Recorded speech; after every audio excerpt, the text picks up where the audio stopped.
In this video, I want to talk a little bit about my actual SEO business. Typically, I make videos talking about how you can actually do SEO yourselves, but I thought it'd be interesting to talk a little bit about, like my actual business, how I get my clients. As I know, obviously, running an SEO company is interesting to some folks, so I thought this would be a cool thing to dive into quickly. And no better place to start than how I actually get my clients. So I actually looked through my Stripe customers, and I just kind of categorized each of the clients I have or have worked with in the past year under a few different sections or sources as to where I got them: referrals, repeat, and then prospecting, and then breaking prospecting down a bit more to emails, calling, and then sort of some other efforts. So, yeah, let's dive into it, and I'll explain how each of these sources work and kind of the number of clients that's brought me. So let's get into it. The first one, which is the easiest one to talk about, is referrals. So 27% of my current client roster are from referrals. That would be a current client or someone I know tells another person about me and recommends my services. And then typically what happens there is they get my contact info somehow and then they just reach out to me. So yeah, basically every so often I'll wake up to an email or phone call from someone, and it usually goes something like, hey Levi, I got your contact info from so and so, and they told me to help out with SEO and ads. Can we set up a time to chat? And a lot of those people convert. Those actually convert at a really high rate. The percentage of those people that inevitably start working on SEO are super high. So those are always great, and ultimately just kind of demonstrate that I'm able to do a great job for my clients, and they're willing to tell their friends about me. So anyways, that's a nice little slice of pie, a little bit over a quarter. So nothing too crazy, but definitely a somewhat steady stream, and has become a somewhat reliable stream of clients, especially over the past couple of years as I've become a little bit more established and do have a good client base.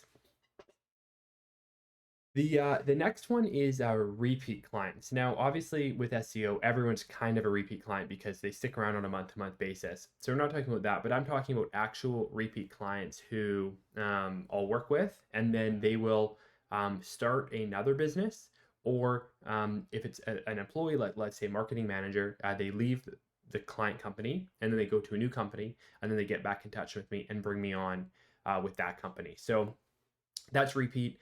That's relatively small. Obviously, due to the nature of it, it's a pretty rare combination because someone would have to start a whole another business, get it to a point where they're willing to invest in SEO, or alternatively, an employee leave, which is uncommon because I typically just deal directly with business owners. But has been a few clients over the last little while. So that's a little one and definitely the smallest one. So I won't talk about that too much. But every so often you will have something like that where more notably, a client will start a secondary business and will bring you on. So again, a bit smaller, but yeah, in total, kind of repeat referral stuff has led me to a little over 30% of my total clients. So obviously, if you're starting your own SEO company, or maybe things are just a little bit slower, repeat referral isn't really going to be anything you can move the needle on or depend on.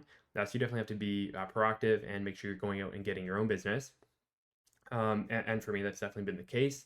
And 70% of my total clients have come from me prospecting. So I've broken that down into a few things. One is emails. So people who've just gotten marketing emails from me, they've never gotten a call, never gotten anything else, just emails. And that's been 29% of my clients. So that's been a really great channel for me.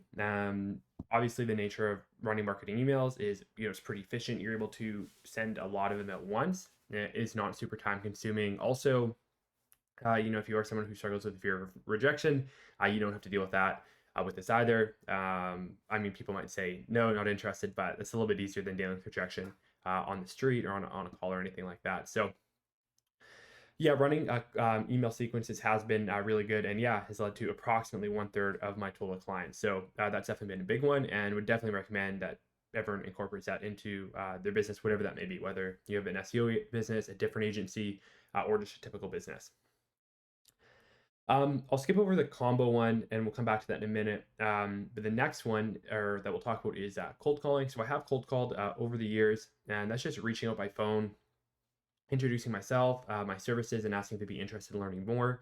Now, I'll make a separate video on cold calling in the future, but the main thing here is you aren't trying to call someone and say, hey, this is what I can do for you, buy my service. It's not like that at all. You just want to introduce yourself and ideally just set up a meeting, set up a 15-20 minute Zoom chat or coffee or something like that, where you can discuss things a little bit further and ultimately figure out if you're a good fit for each other.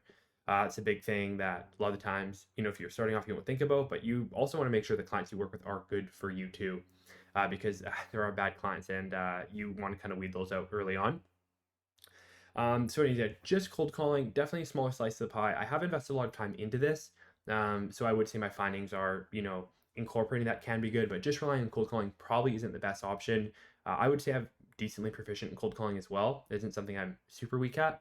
So it's a good channel, but if you're just going to do one thing, I probably wouldn't only cold call. It's good in tandem to stuff, which gets to the next thing, which is sort of a combination slash chase down. A really common thing that happens with me is I'll be in touch with somebody. They might get a marketing email. They may have gotten a call at one point, but you usually kind of have to have multiple touch points. So someone might see an email, they might respond to it, and then maybe I'll call them, and it just sort of enters this elongated process of people not being ready to commit to a meeting, and you just have to kind of chase them down. Such as a sequence of calls and emails, and that's very important. So this I would just say is kind of typical outbound sales has led to me about 30% of my clients, and that's just calling, emailing people. So we talked about calling a bit. Like I said, I'll make a separate video on that. But running, email sequences and reminders within your CRM is really important. If you just kind of think about the people, like I have a notepad here on my desk of like everything I need to do today. If you just kind of like rely on that, like call Bob from ABC Plumbing back, that's probably not gonna be the best way to stay on top of it. What I recommend everyone does is have a CRM. I use HubSpot. It's a free CRM. It's really easy to use. And then you can track your interactions and set automated follow-up tasks and reminders. So let's say I talk to somebody and they say, hey, I'm really interested in SEO, but we're just redoing our site right now. So we can't do anything now, but it'll be done in the new year. It's like October right now. So let's say they plan to be done in January. That's a super common situation. And obviously they wouldn't do SEO right now because they're just finishing up their old site or their new site. So there's no point doing any old work. So what you do there is you just set a note in your CRM to follow up in the specified time frame, and then you'll just get a thing and follow up with them. So that's really productive, and I would say that's the main tool that any of you can use within that kind of combo category. And again, that's led to a third of my business, so that's been really important, is kind of staying on top of people. It doesn't take long. I probably spend 15 to 20 minutes a day, most work days, kind of following up with these people. So some days off a couple, some days off like a bunch, especially if I miss it for a few days. But yeah, staying on top of these, super important, and would definitely highly recommend. So yeah, that's just a quick video talking about how I get my SEO clients. I will kind of expand on each of these in future videos, but if you're starting off your own agency, that's just worked for me. And yeah, I've been doing it for several years now, so it's definitely worked. Yeah, if you guys have any questions, let me know in the comments. If you have more video ideas and you like these kind of videos of me talking about my actual SEO business instead of providing SEO tips, let me know as well, and I can make more videos like this in the future. Otherwise, take it easy, and we'll see you in the next one.